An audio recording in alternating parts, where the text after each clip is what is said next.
ఇండస్ట్రీలో మీకు God father అంటే ఎవరు సార్? దాసరి గారా? కో కోడి రామకృష్ణ గారా? ఎట్లా సార్? అంటే మీకు బాగా మీ ప్రతిభని నన్ను గుర్తించిన వాళ్ళు. నన్ను రోడ్డు మీద పోయేటోడిని పిలిచి, వేషం ఇచ్చి, సూపర్ అని నన్ను నటుడిని చేసిన ఆయన కోడి రామకృష్ణ గారు. హ్మ్. కోడి రామకృష్ణ గారిని డైరెక్షన్ చేసిన ఆయన మా తాతగారు దాసరి గారు. హ్మ్. కనుక మరి నాకు లైఫ్ ఈ 'అంకుశం' లాంటి పిక్చరు అవును. 'అంకుశం' రిలీజ్ అయిన వారం రోజుల్లో 10 సినిమాల్లో బుక్ అయ్యాను. అబ్బబ్బబ్బా! దాసరి గారి సినిమాకే డేట్లు లేని పొజిషను. పోయి సారీ చెప్పి, "సార్ ఖాళీ లేదు సార్." "అదేంట్రా?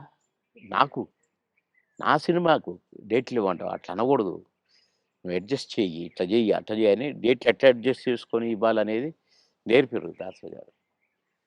కనుక ఫస్ట్ పిక్చర్ 'ఆహుతి', సెకండ్ పిక్చర్ 'అంకుశం'. 'అంకుశంతో' పాటు కాబట్టి కోడి రామకృష్ణ గారే గురువు. హ్మ్.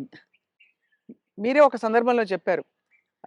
ఆయన మీరు ఆ టైంలో కూడా చాలా హెల్త్ కాన్షియస్‌గా ఉన్నారు 'దేవుళ్ళు' సినిమా అప్పుడు. హెల్త్ కాన్షియస్‌గా ఉండి దాదాపు మీరప్పుడు ఇంకా చిన్నప్పుడు అమ్మ చిట్కాలన్నీ పాటించి వెయిట్ తగ్గుదాం అనుకున్నారు. తగ్గేసరికి ఒక్కసారి మాకు అలాగే కావాలి బొద్దుగా మా పాత బాబు మోహన్ గారు. బాబుమోనే కావాలి. పాత బాబు మోహన్ గారు. అంటే బొజ్జ ఇట్టుండాలంట. హ్మ్. ఇట్లుండాలంట. హ్మ్. అది చెప్పటం అరెరెరెరే! కోడి రామకృష్ణ గారు. మహానుభావుడు, మహానుభావుడు బాబోయ్!